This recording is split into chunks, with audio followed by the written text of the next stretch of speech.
Now we have fawning. And what is fawning? Fawning is to adapt our behavior, our choices, what we talk, what we show to the world, according to the expectations of the world. And the world saying the people around us that we want to have approval of. As any other coping mechanism, this is more likely to be developed in childhood, to be learned in childhood, where we perceive that there is a threat and a consequence if we don't behave as expected. Okay, this can be applied to mild trauma as to severe trauma, and of course it takes to different degrees. It is more sophisticated, I will say this way, because it already uses our neocortex, while the other three, the fight, flight, and freeze, they use the amygdala response, a more primal, hijacks the brain, and it's a more somatic experience, even though it affects the emotional, the psychological aspects of us. The fawning requires for us to modulate our behavior. So it's a learned response that uses already, the rational part. It's it's and it is tricky. It is tricky to detect for us for many reasons. I have here my notes because this will take it. It will take different topics. Why? It's tricky at the same time is easy, because you can ask yourself, am I being authentic? Am I saying what I want to say, my true opinion? Am I doing what I like? Am I choosing things for myself? But this requires that we have safety, that we feel safe, and this requires that we have boundaries and we know our boundaries, which if you're already fawning in an environment that you don't feel safe, so you need to fawn, it already implies that you will not have this safety and know your boundaries, and your boundaries being respected. You don't have the normal development as a child that will allow you to be in contact with who you are, and you discover when interacting with the environment by having the true reflection of who you are, so you know who you are, what you like, and what you do, that it's in alignment to that expression or not, right? So this was already compromised, and now you are fawning. So which means is you are not behaving according to who you are. You are behaving according to what others expect you to be.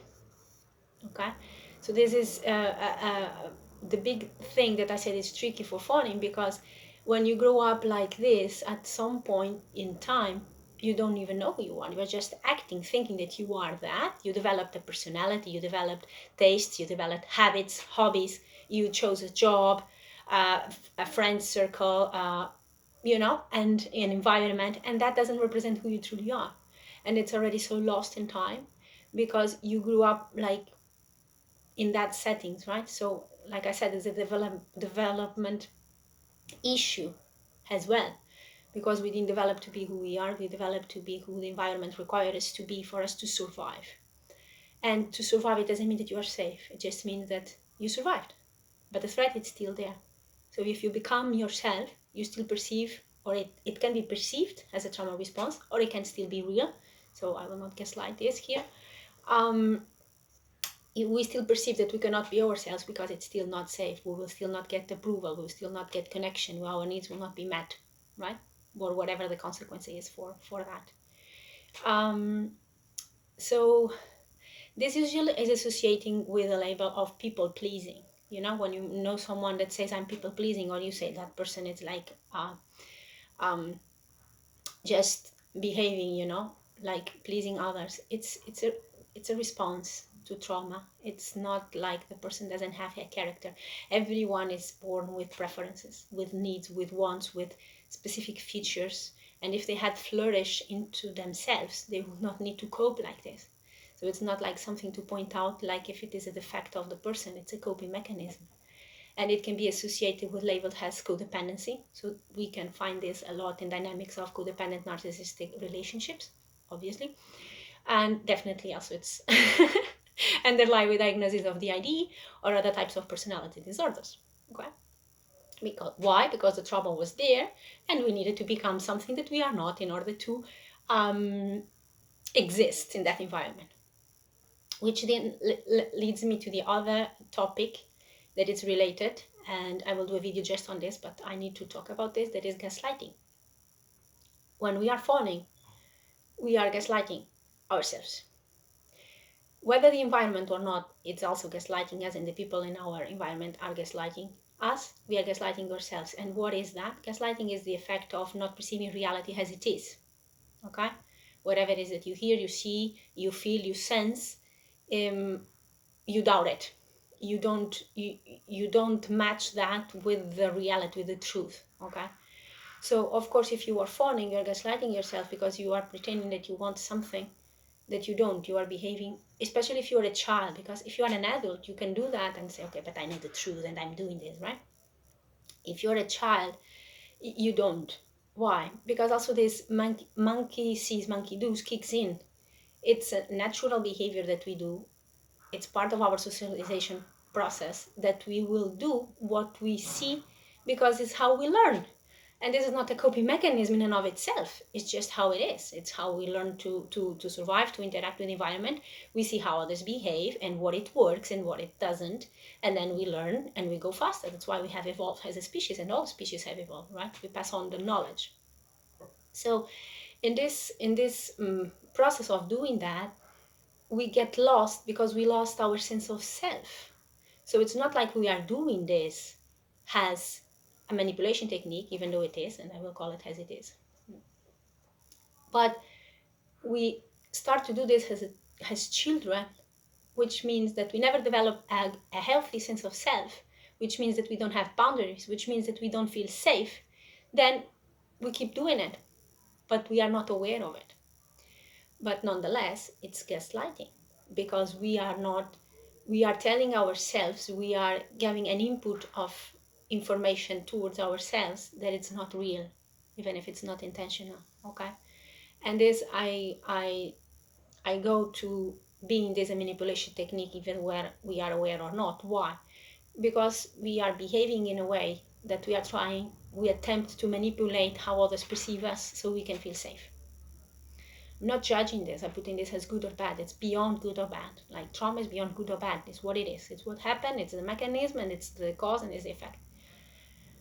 But it's a manipulation technique, and that's why I bring the example of this dynamic of codependent and narcissist, because even if we don't want to admit, both are manipulating, and we are just vilifying this narcissist for obvious reasons. I'm not saying that, but also due to the lack of safety and the huge need of connection, the person that is in the codependence state or role, it's also manipulating the situation. Like, I want you to perceive me this way, I want to do this.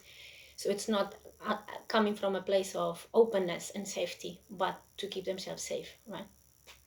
And this in children, I told that this would be a bit heavy, it's a bit complex, okay?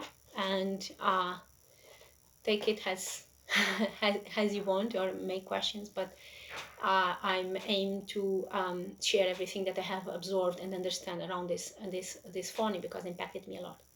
So and I know I impact others too in relationships. So another thing that comes, it's the other title that comes, it's a golden child. So if you are Fawning, you become a golden child. What is that?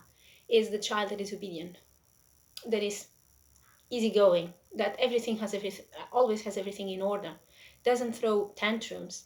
It's, it's the child that the parents receive compliments for. It's like, oh my God, it's so well behaved, it's so blah blah. But it's a child that has learned that her emotions, her thoughts, her or his, so their thoughts, behaviors, and emotions are not approved. So they should just shut down and then just play with a facade. Even if they don't have the idea, don't have a personality disorder that developed this far, they are actually not being authentic, like I said in the beginning. So they are acting from this facade. And this facade requires them to just have behaviors that society approves. So other emotions are repressed, are dismissed, and not taken into account, not by the child, not by the people around, and not by the child that becomes an adult when it's an adult, because it's still coping.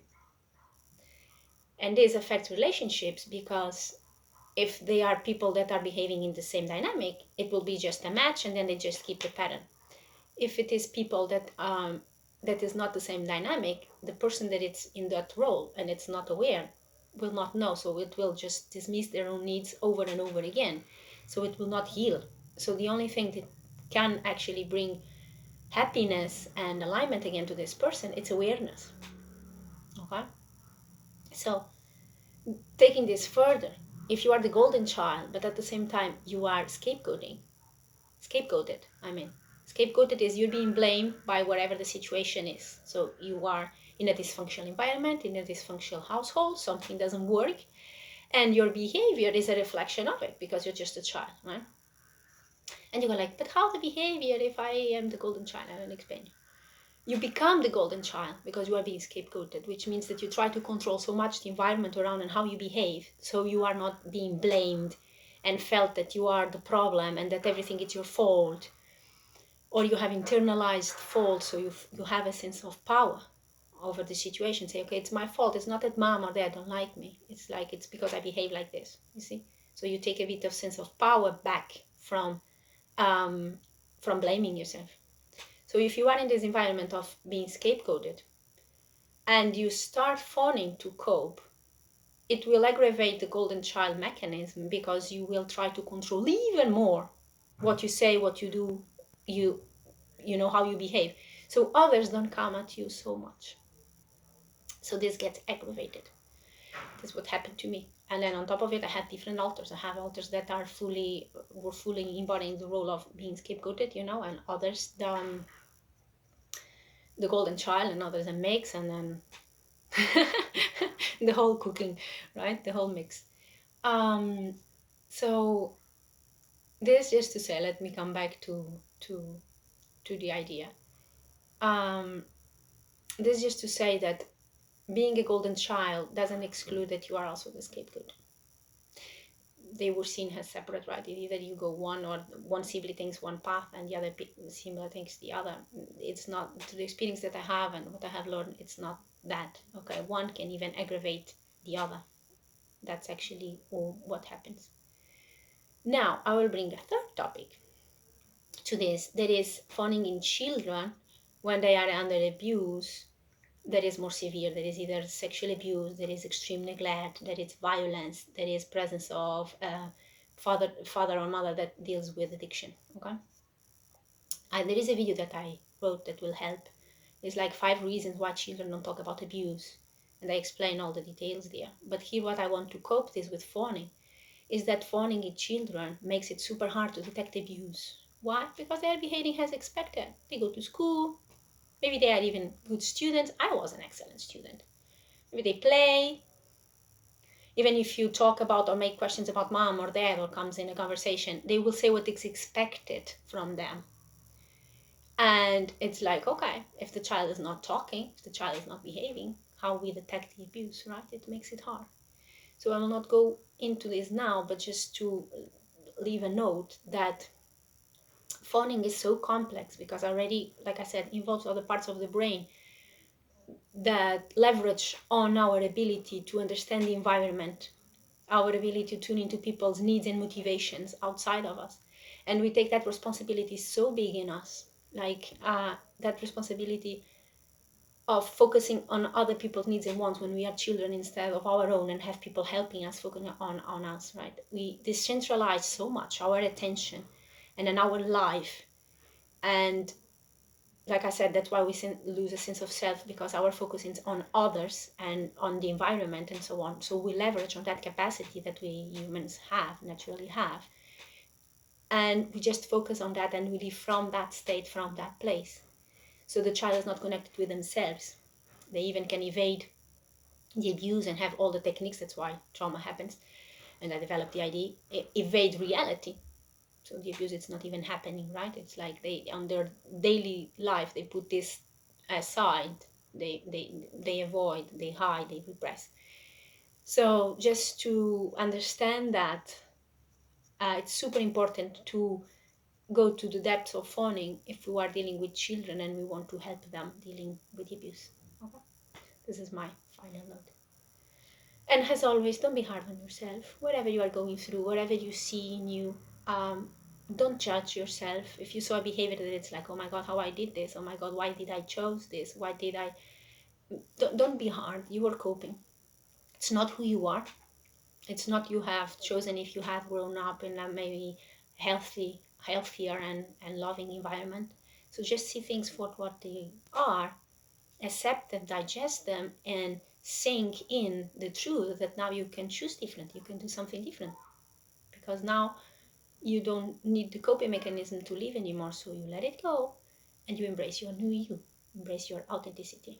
Okay? I hope this helps.